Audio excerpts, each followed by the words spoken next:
Hai semua, kembali lagi melanjutkan video yang sebelumnya terkait penggunaan Spring Boot untuk proses CRUD. Nah, pada video yang sebelumnya kita telah membahas bagaimana caranya untuk meng, apa namanya, menambahkan data baru dan kemudian menampilkan keseluruhan data yang terdapat pada database. Nah, hari ini kita akan melanjutkan dengan proses yang berikutnya, yaitu adalah terkait bagaimana menampilkan salah satu data. Jadi misalnya ketika user ingin di dalam aplikasi yang sudah kita buat, misalnya jalankan projectnya dulu.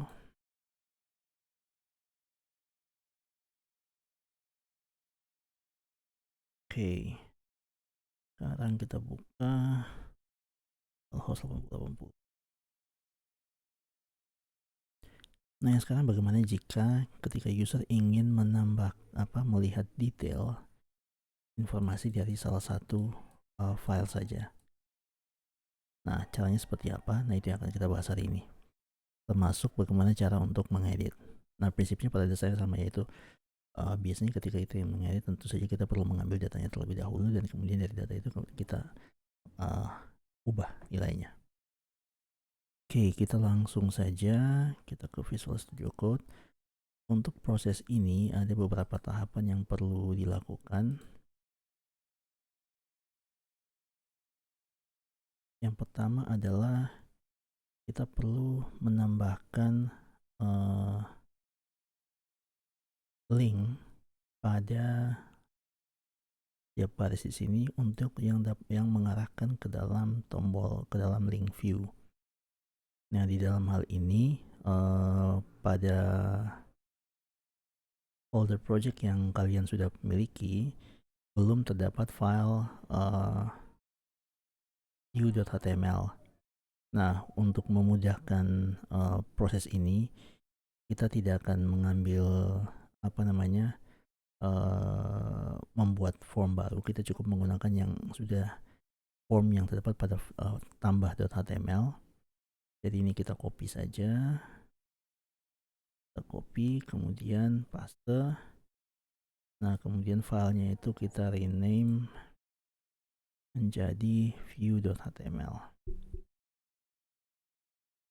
Nah, kemudian dari file tersebut, nah sekarang yang perlu kita ubah adalah pada file product controller.java. Nah, di sini kalau sebelumnya kita sudah punya 3 ya. Yang pertama untuk menampilkan keseluruhan produk, halaman indeksnya, kemudian untuk menampilkan form untuk melakukan penambahan data, kemudian untuk proses penyimpanan datanya. Nah, sekarang ada satu yang perlu kita tambahkan, yaitu class product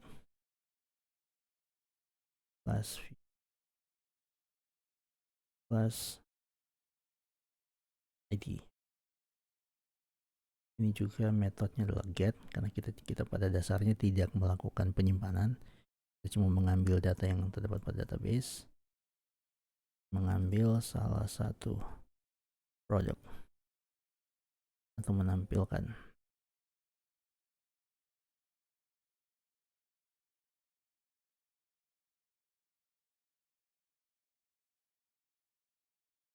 Berdasarkan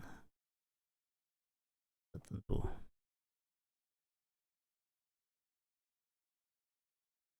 Nah, ini mungkin saya tutup saja supaya jangan membingungkan. Oke. Nah, jadi endpointnya itu adalah seperti ini. Nah, kalau kita buat di dalam Visual Studio Code di dalam kelas Product Controller, berarti kita perlu buatkan satu metode baru. Ini kita panggil dengan get mapping dulu. Kemudian kita masukkan endpoint yang terdapat di sini. Kemudian kita tambahkan public string view misalnya, kemudian return plus langsung product slash view.html. Jadi ketika kita mengakses di sini, dia akan mengarahkan kepada halaman product view.html. Nah, di sini ada beberapa hal yang perlu diperhatikan, yaitu adalah variabel ID. Nah, ini kenapa dinamakan seperti ini? Karena nilai ini akan diambil berdasarkan dianggap sebagai suatu path variable yang dimasukkan ke dalam path yang akan diambil dari secara dinamis langsung oleh sistemnya. Nah, makanya di sini kita perlu tambahkan anotasi namanya add path variable. Tipe datanya adalah long, namanya adalah ID. Di sini disamakan dengan ini ya. Nah, jadinya sekarang seperti ini. Nah, sekarang bagaimana supaya kita membuat link ini? Kita mengarahkan ke link ini dari halaman index.html. Oke, berarti kita buka halaman index.html. Kemudian kita tambahkan di sini, kita sudah punya ada aksi, ada edit, dan ada delete. Kita belum punya aksi untuk view. Coba kita lihat bootstrap. Oh sorry, font awesome kayaknya ya. Ini kalau saya tidak salah, ini kalau ini kita copy aja. Dan ini FA, kalau saya tidak salah ada namanya I. Oke. Sudah ada ternyata.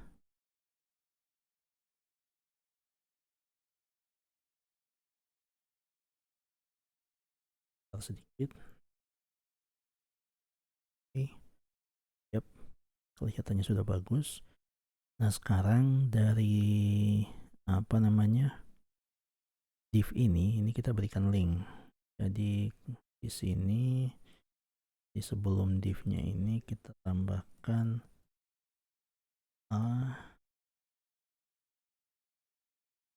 anchor, dan kita masukkan div-nya di dalamnya. Kemudian di sini href-nya ini kita ganti menggunakan sintaksnya timelive, thref, dengan URL-nya adalah slash product /view nah, berhubung data ID yang mau kita masukkan itu kan, karena kan kita mau mengambil datanya berdasarkan ID.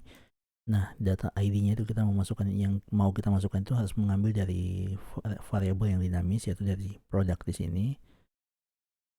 Dia kan jadinya harusnya seperti ini, product.id. Nah, kita tidak bisa langsung menuliskannya seperti itu, maka di sini kita perlu tambahkan di bagian product view-nya yang berupa string saja, kita tambahkan tanda kutip. Jadinya seperti begini, kemudian kita masukkan plus, dan kita masukkan variabel dinamisnya, product.id. Nah, seperti ini. Hasilnya kalau kita lihat kembali di sini, oke, sekarang dia sudah berupa link, dan kalau kita klik, atau minimal kita arahkan ke sini, kelihatan bahwa ini linknya dia menuju ke product/view/1 karena ID-nya 1. Kalau kita arahkan ke yang berikutnya /2, kalau kita arahkan ke yang berikutnya /3. Jadi kalau ini kita klik, dia bukanya ke view 1. Kalau ini kita klik, dia bukanya ke view 2. Ini kita klik dan dia bukanya ke view 3. Oke, pada dasarnya sudah oke. Nah, halaman ini sudah terbuka ya, halamannya sudah betul. Dia mengarah kepada halaman view.html yang ini. Nah, tapi kita mau supaya datanya diisi berdasarkan produk dengan ID tersebut. Artinya kalau kita kembali, datanya menggunakan nama produknya adalah iPhone, harganya 9 juta, jumlahnya 20. Oh sorry, ini ternyata saya belum ganti ya nama produk. yang kedua adalah harga, dan yang ketiga adalah jumlah.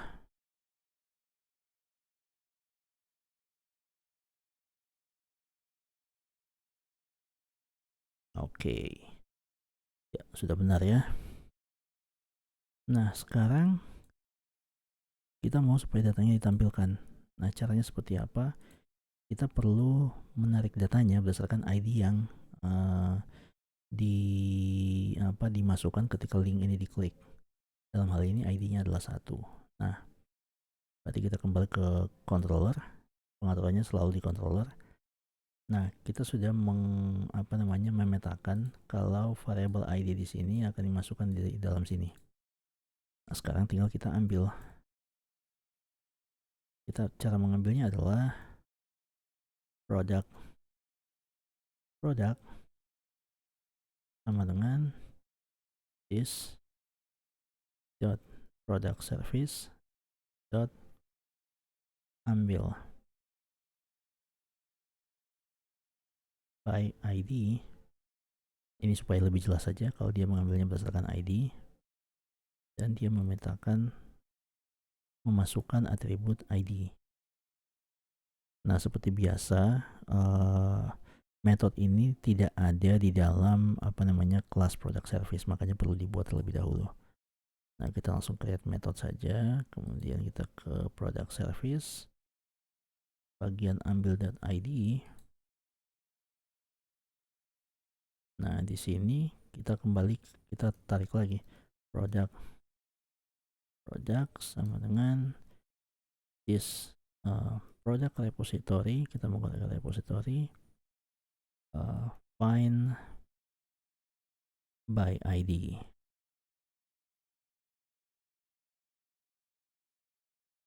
Tekan ID. Oke.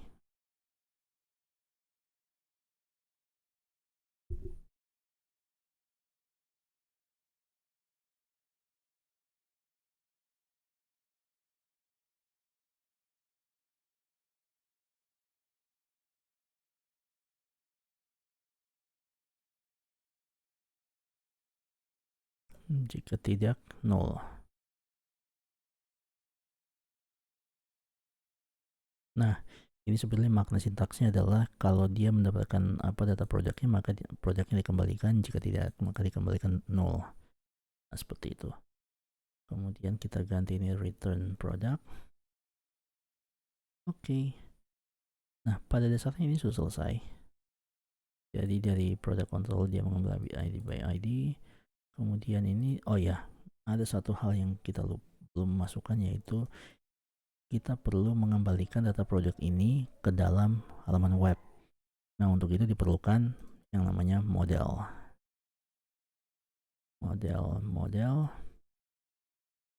Dan seperti yang sebelumnya, kita menggunakan metode add attribute. Ini nama datanya, nama atributnya adalah product dan data product.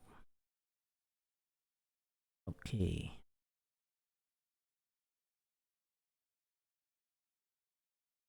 Nah, ketika di sini sudah selesai dan kita mau kembalikan, masuk kembali ke halaman view.html.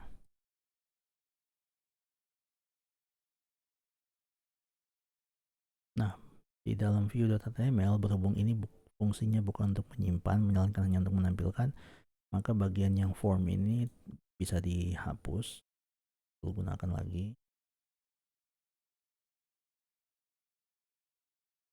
Menurut saya kita tidak perlu gunakan lagi karena itu sudah langsung otomatis menjadi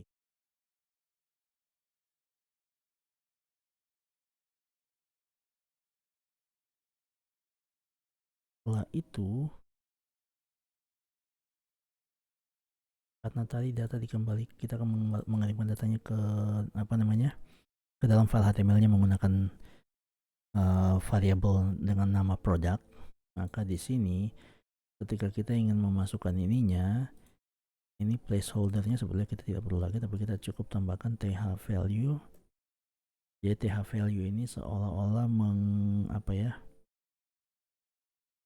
mengisikan ini, nilai dari sini diisikan dengan nilai dari data yang tadi. Jadi kalau tadi kita namakan produk dot nama, simpan, kita tunggu. Oke. Sekarang yang tadi placeholder tadi iPhone 14 Max. Begitu juga dengan th value produk, ini apa, harga ya, produk dot harga. Begitu juga dengan th value produk dot stock. Kemudian kita tidak perlu lagi tombol simpan dan batal dan form ya.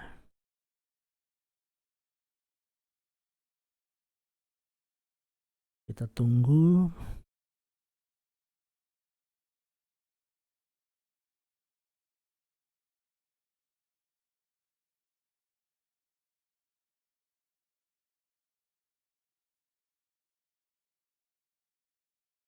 Oke.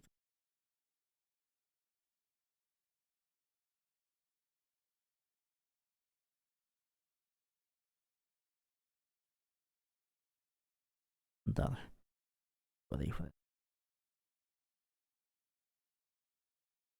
Ya. Nah, sekarang sudah sesuai. Nah, berhubung ini sebetulnya bukan merupakan form, sebetulnya artinya kita menggunakan apa ya, yang sama, tapi kita tidak mau supaya datanya ini bisa diedit. Cara gampangnya ini placeholder sebetulnya tidak perlu lagi, makanya kenapa saya hapus.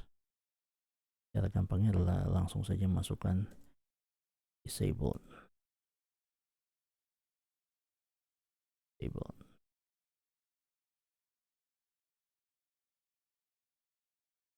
Ini menyatakan bahwa inputnya itu dia disabled, jadi tidak bisa diedit.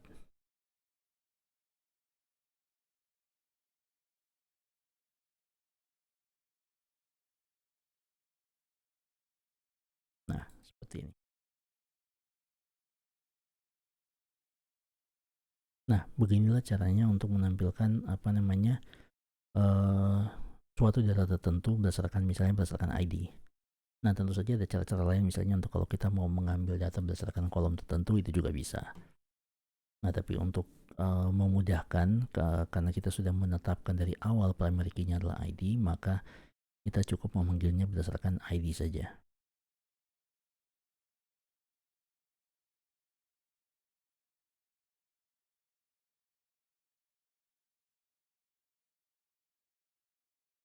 Nah, beginilah caranya kalau kita ingin melakukan menampilkan salah satu data. Nah, sekarang apa bedanya kalau kita ingin mengedit atau mengubah suatu data? Nah, pada dasarnya prinsipnya sama seperti ketika kita melakukan penamaan data di awal, yaitu kita memerlukan dua jenis endpoint. Yang pertama adalah untuk menampilkan formnya, dan yang kedua adalah untuk melakukan proses update atau penyimpanan datanya. Nah, jadi kita perlu buat dua endpoint. Yang pertama pada plus edit. Kemudian karena ini kita baru mau mengambil data yang diedit, berarti kita ID. Ini dia get. Ini untuk mengambil produk yang ingin edit. Kemudian yang kedua adalah /product plus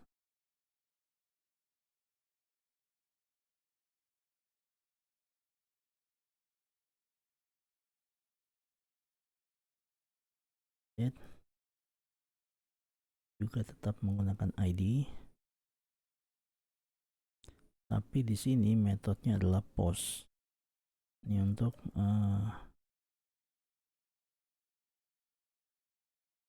menyimpan data yang sudah diedit. Nah, seperti ini. Sebetulnya ini bisa saja kita pakai bisa saja kita menyamakan endpointnya dengan nama yang sama, yang membedakan hanyalah get dengan post. Ini boleh, tidak ada masalah. Selama di sininya boleh sama, nama endpointnya boleh sama, asalkan HTTP request methodenya berbeda. Itu tidak masalah. Nah, tapi untuk supaya memudahkan untuk membedakan antara kedua proses tersebut, maka kita berikan saja nama yang berbeda. Nah, seperti ini. Berarti di dalam product controller kita perlu tambahan 2 metode. Sama seperti ketika kita melakukan proses penambahan. Yang view kita sudah bisa tutup. Ini berarti kita perlu 2 metode. Yang pertama get mapping, yang pertama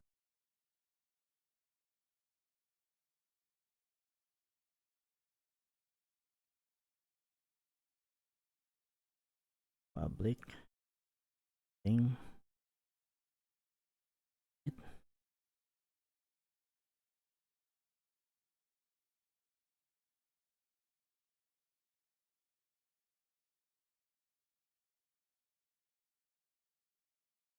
turn. Saya masih kasih produk, nama formnya apa ya, edit.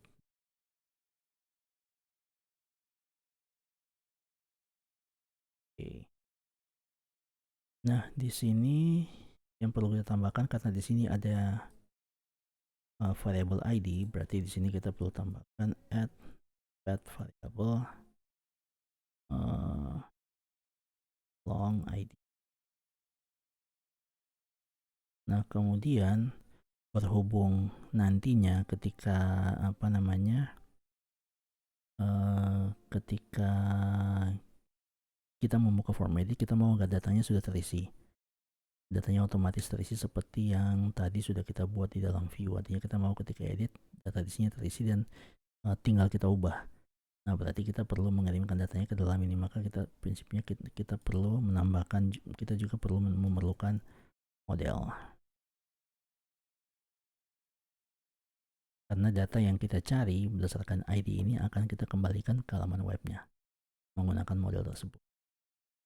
Nah, prinsipnya sebetulnya kalau mau gampang, kalian tinggal copy saja dari sini. Sama.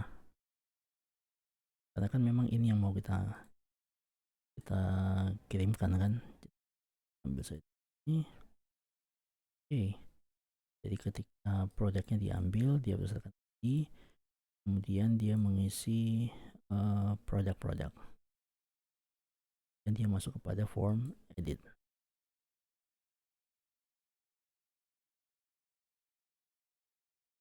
Seperti ini. Oke. Nah, tapi di sini kita belum bisa link ke halaman editnya. Karena kita belum buat linknya. Oke, berarti kita masuk lagi ke halaman index.html. Dan pada bagian icon edit tadi kita tambahkan lagi seperti yang di atas. Ya, pindahkan ke belakang. Ya, kita ganti menggunakan thref. Kemudian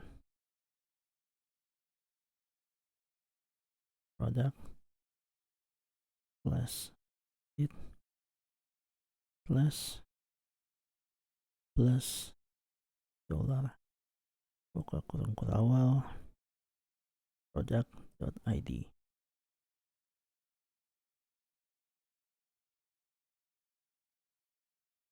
Oke, ini ada yang salah. Nah, seperti ini. Kalau kita lihat kembali di halaman webnya, tunggu dia refresh dulu.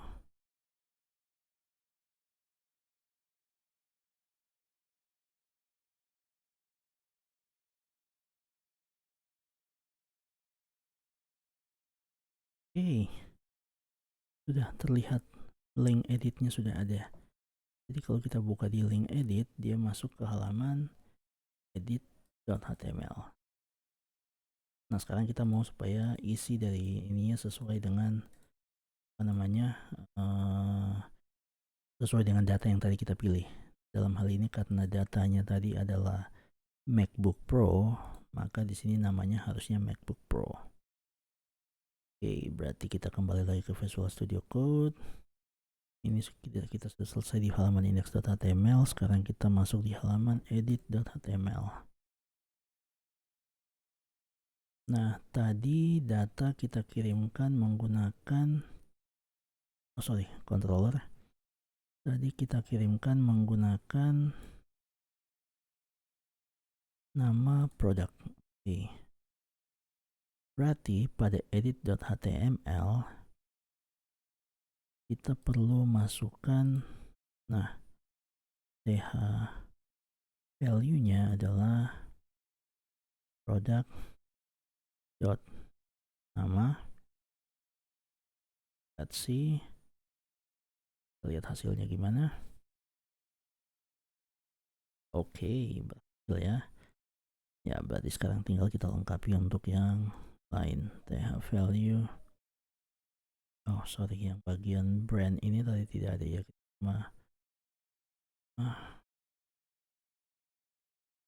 Oke, value product dot, ya apa nih, harga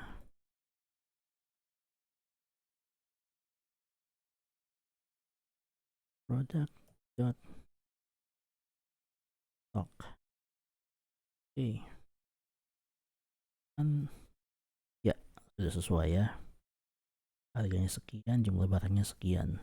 Deskripsikan tadi memang kita dari awal kita belum melakukan pengisian karena di formnya ada yang salah. Oke, nah sampai sini sudah berhasil. Nah, sekarang bagaimana ketika proses penyimpanan ketika form ini disubmit?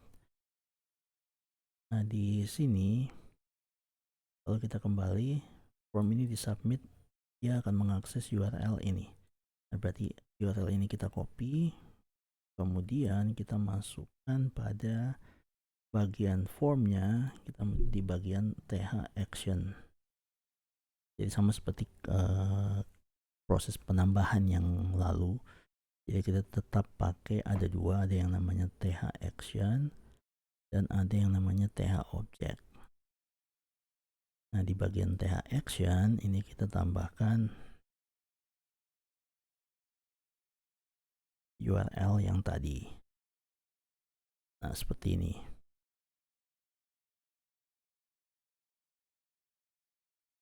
Ini kita masukkan dalam tanda kutip, kemudian plus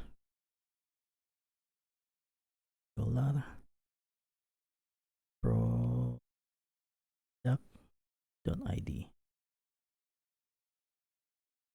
Nah, th object yang kita binding itu adalah dengan nama yang sama, produk juga, kemudian metodenya post. Oke. Jadi data yang kita binding ini akan kita berikan anotasi di dalam controllernya sebagai model atribut. Nah, sedangkan ini adalah ID-nya. Mengapa sekarang di sini kita perlu dua? Kalau berbeda dengan seperti ketika di post. Kalau di post kita tidak perlu memasukkan ID. Ya, karena itu menambahkan data baru. Sedangkan ketika mengedit kita perlu dua ini karena yang pertama ID ini akan digunakan untuk mencari mengambil data saat ini, sedangkan produk itu adalah untuk mengambil data yang diinput gitu. Oke, berarti kita kembali ke product controller. Ini kita perlu tambahkan satu lagi, post mapping. Path-nya adalah seperti yang tadi, public string update return.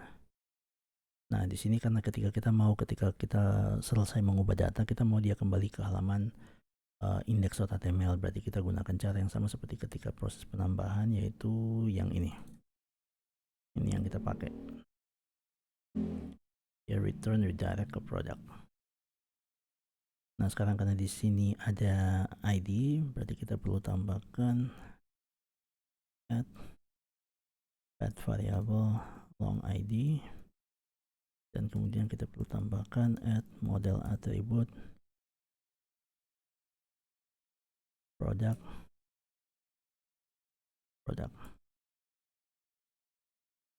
Oke. Nah, sekarang kita tinggal panggil this product service, kemudian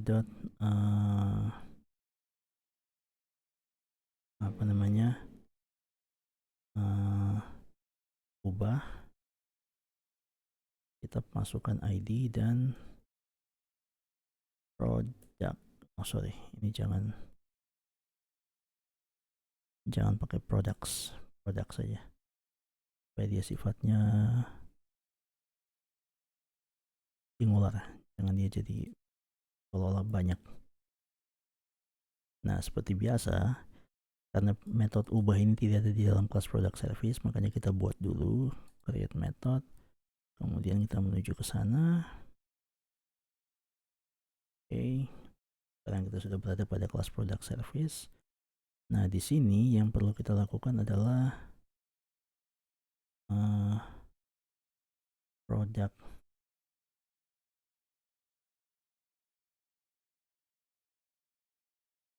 data lama sama dengan this.product repository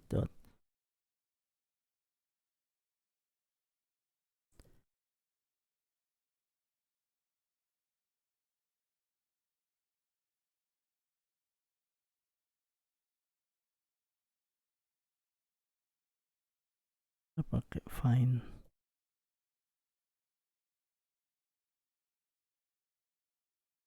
by ID dot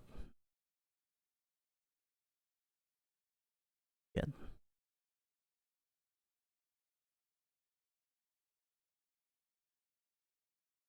atau bisa juga pakai yang tadi or else.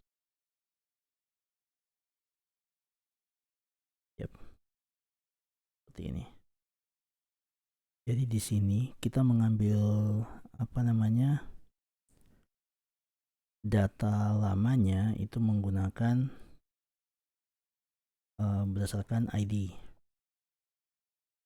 Jadi seolah-olah kayak gini, seolah-olah kayak kita mencari kita cari data lamanya itu seperti apa, kemudian nanti datanya itu akan kita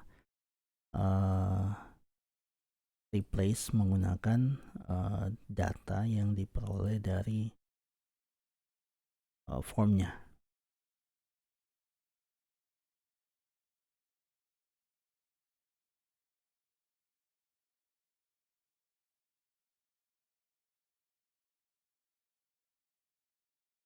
Seperti itu. Nah, sekarang begitu kita sudah mengambil data lamanya, sekarang kita mau ganti isinya.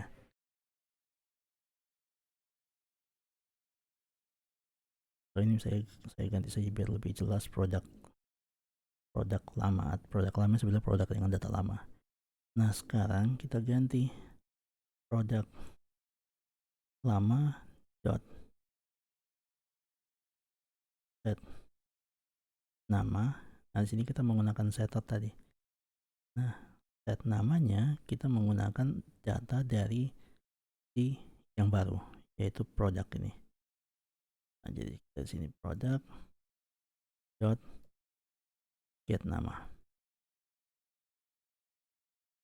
Kemudian begitu juga seterusnya, produk lama dot set harga, ambil dari produk dot get.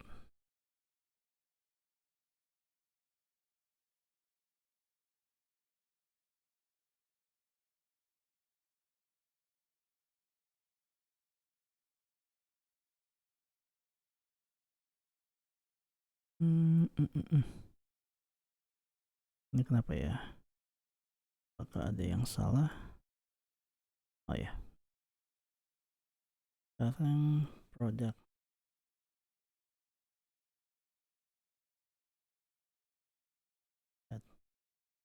stock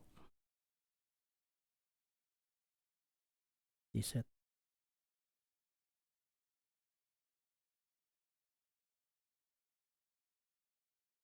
lama dot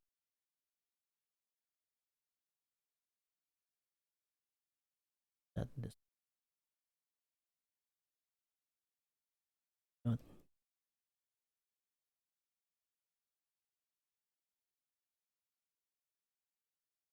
Jadi kalau saya mau ulang lagi, jadi ID ini digunakan untuk mengambil data uh, objek produk dengan ID tertentu. Dengan ID ini kemudian produk yang diambil tersebut kita ubah datanya berdasarkan data yang diperoleh dari form. Jadi yang di sini parameter kedua ini merupakan data yang diperoleh dari form, di binding dari form. Nah, seperti itu. Nah, setelah ini tinggal kita panggil lagi this product repository dot save. Kita ganti, kita simpan data produk lamanya, kita simpan karena atribut nilai-nilainya kan kita sudah ganti berdasarkan data baru, kemudian kita simpan. Nah, sudah, pada dasarnya sudah seperti ini. Nah, jika ingin kita coba misalnya, kembali ke halaman HTML-nya.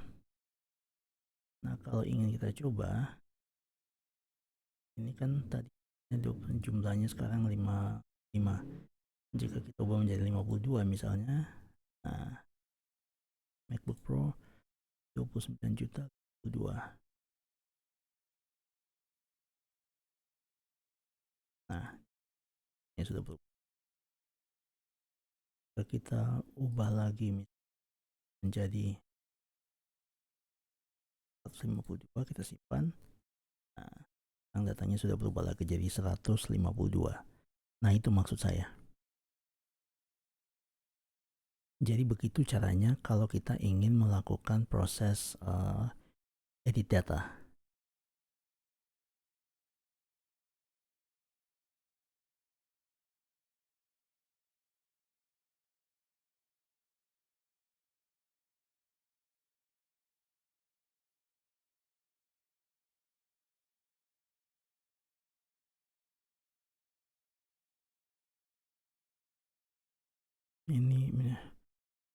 Ini kelihatannya jaringan bootstrapnya nih yang lambat ini. Tingnya lambat sih. Ini seperti ini.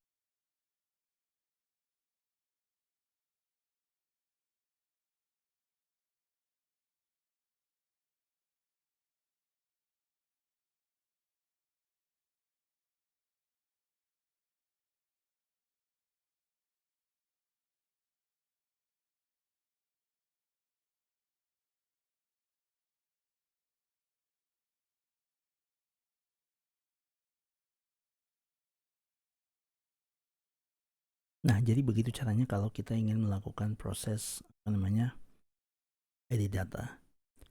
Nah, sekarang proses yang terakhir adalah proses menghapus data. Pada dasarnya prinsipnya sama, ya intinya dia cukup simpel. Menghapus data ini sangat-sangat sederhana karena mirip seperti ketika kita melakukan proses view. Dan seperti biasa, kita cuma butuh berdasarkan ID-nya saja. Seperti ini misalnya kita produk, kita hapus, kemudian menggunakan variabel ini.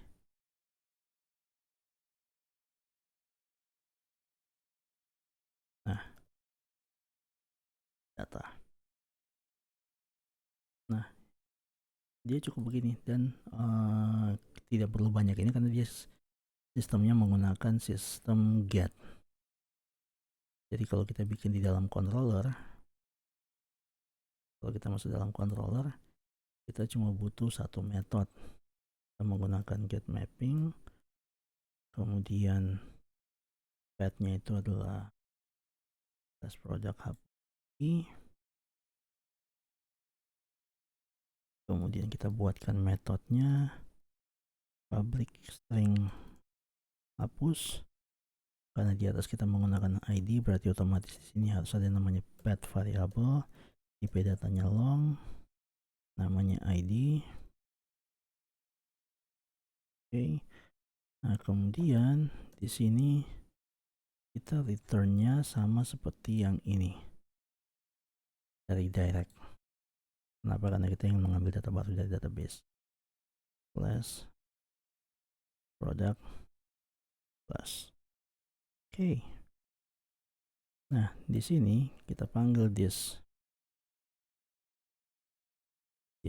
product service hapus berdasarkan ID. Kita kirimkan ID-nya. Nah, seperti biasa metode hapus ini belum ada di dalam product service, berarti perlu kita create dulu.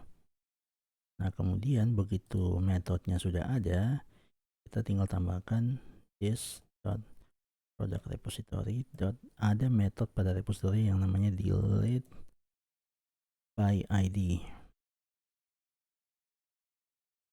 Artinya kita tinggal klik itu saja, kita masukkan ID-nya dan selesai.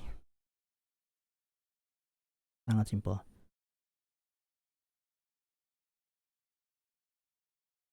Nah, satu hal yang perlu diubah lagi adalah pada halaman index.html, karena di sini untuk view kita sudah ada linknya, untuk edit kita sudah ada linknya, tapi delete dia belum berupa link. Berarti kita perlu ubah index.html. Nah, di sini ini gampangnya saya copy saja. Oke, seperti ini.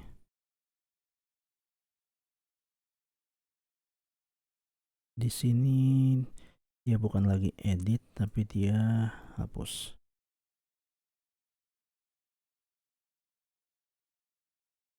Oke, simpan. Kita tunggu dia loading.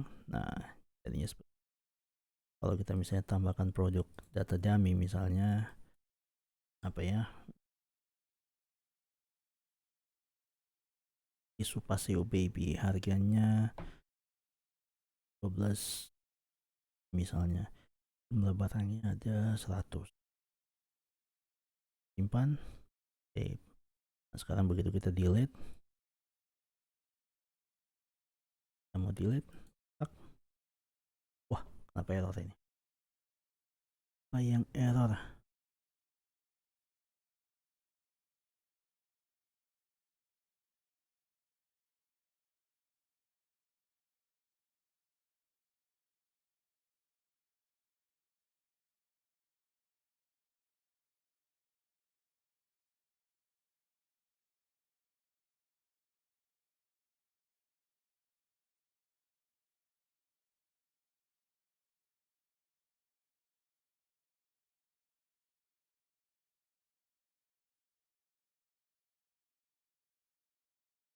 Oke,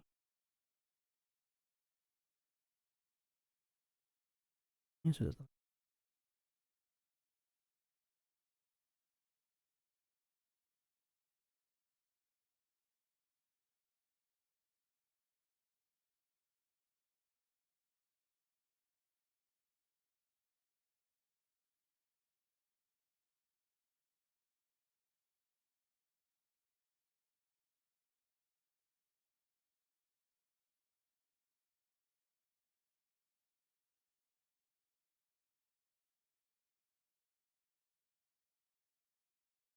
Kalau kita lihat di database datanya sudah terhapus, tapi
Iya betul, apa yang salah ya?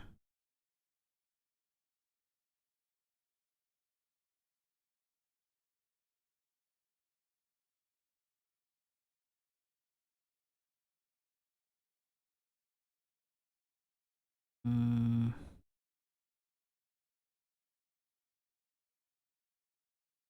oke, coba.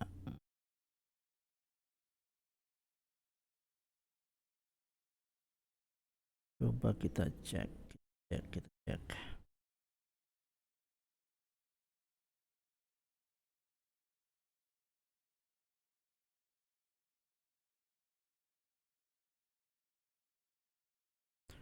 Apa penyebabnya?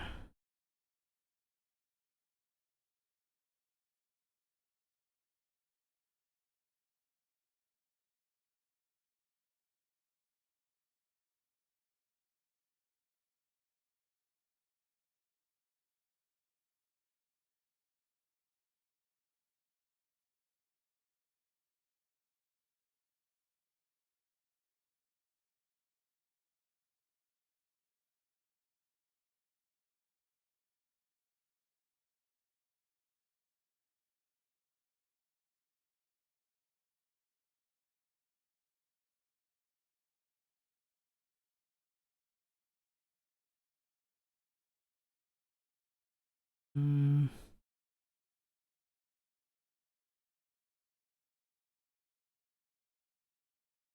oke, sedikit membingungkan. Saya juga tidak tidak paham kenapa jadinya begini. Dia seolah-olah kayak ada beberapa.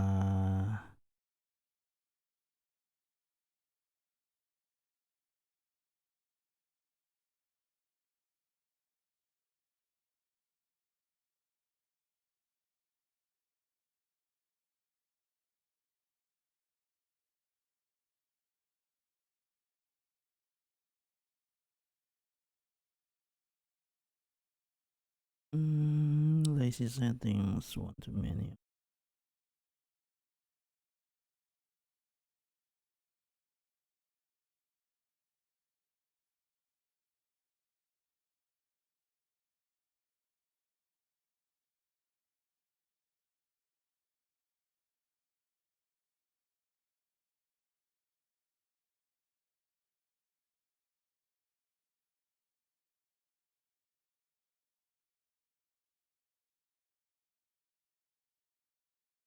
Nah, kalau di refresh lagi dia mau dia. Oke, sekarang mau dia.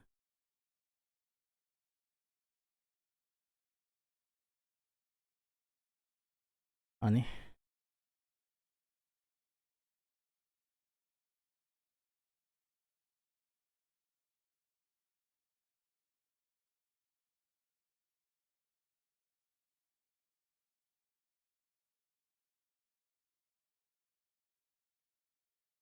Mungkin penyebabnya karena dia masih dalam proses loading, artinya mungkin masih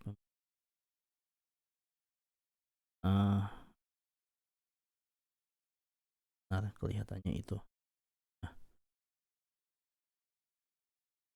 oke, mungkin ini pengaruh masalah jaringan dan lain-lain sehingga ada apa namanya, dari sisi backend sih tidak ada masalah, backendnya jalan, cuma ketika proses loadingnya, mungkin loading ke halaman webnya itu ada yang apa namanya, hmm, kayak dia saling overlap, jadi sehingga data yang dibaca itu jadinya uh, uh, apa ya, kayak gini nih, kayak proses delete-nya tuh masih dalam proses dihapus, tapi kemudian kita juga mengambil datanya untuk ditampilkan di dalam halaman indeksnya, jadi mungkin jadi kayak yang satu belum selesai kemudian yang satunya sudah jalan, seperti yang tadi disampaikan di mana, di sini. Jadi kayak apa ya, ada transaksi yang saling overlap sehingga menyebabkan error tersebut.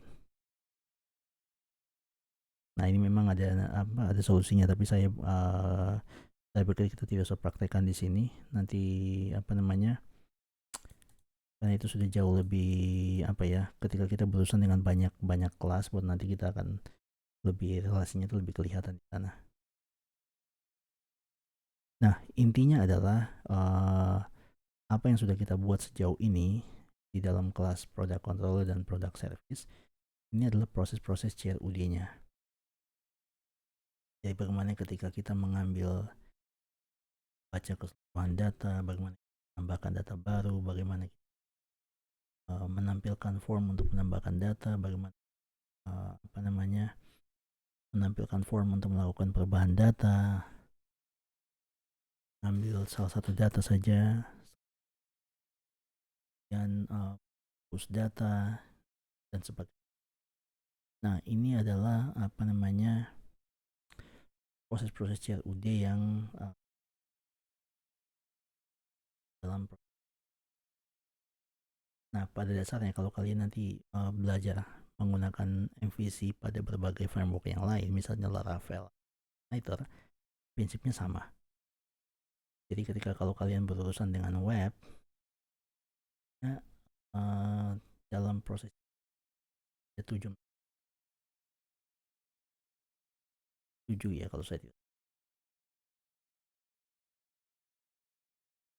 7 ya. Normalnya adalah selalu ada 7 metode ini. Kalau kalian mainnya hanya menggunakan API saja, yang kalian buat itu adalah REST controller, REST API-nya ada 5 metode karena biasanya hanya ada 5 endpoint. Satu untuk mengambil keseluruhan, ambil satu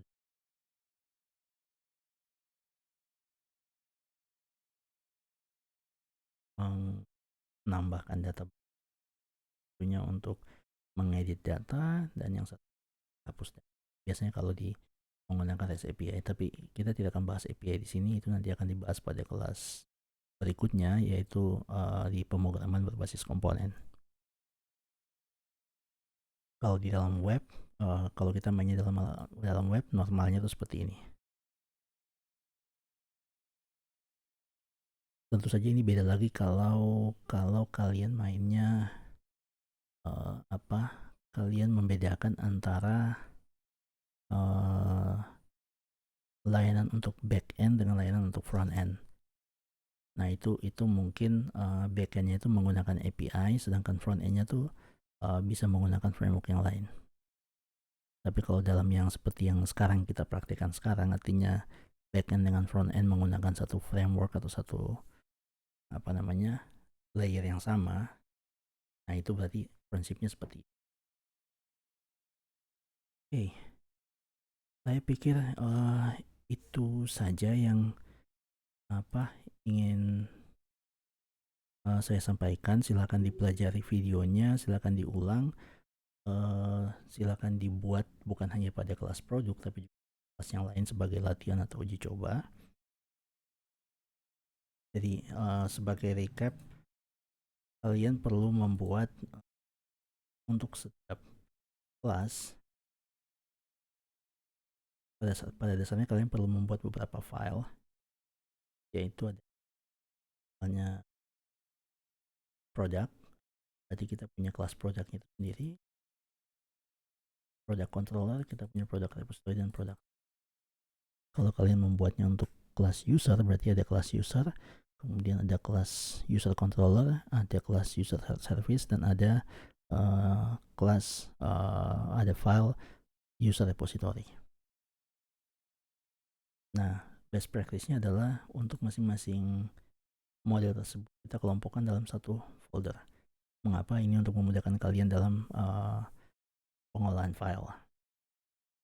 Begitu juga untuk halaman webnya, yang untuk masing kelas atau model tersebut dalam folder yang terpisah. Jadi halaman misalnya untuk web untuk produk dalam satu folder produk, web untuk pengolahan user misalnya dalam satu, web untuk siswa misalnya berarti dalam satu folder mahasiswa. Jadi kita buat foldernya tersendiri. Oke. Nah, mungkin itu saja bisa saya sampaikan. Nanti materi selanjutnya akan saya sampaikan melalui e-learning. Silakan dipelajari videonya, latihan sendiri di rumah, dan jika ada pertanyaan silakan disampaikan melalui e-learning. Sekian dan terima kasih. Semoga sukses.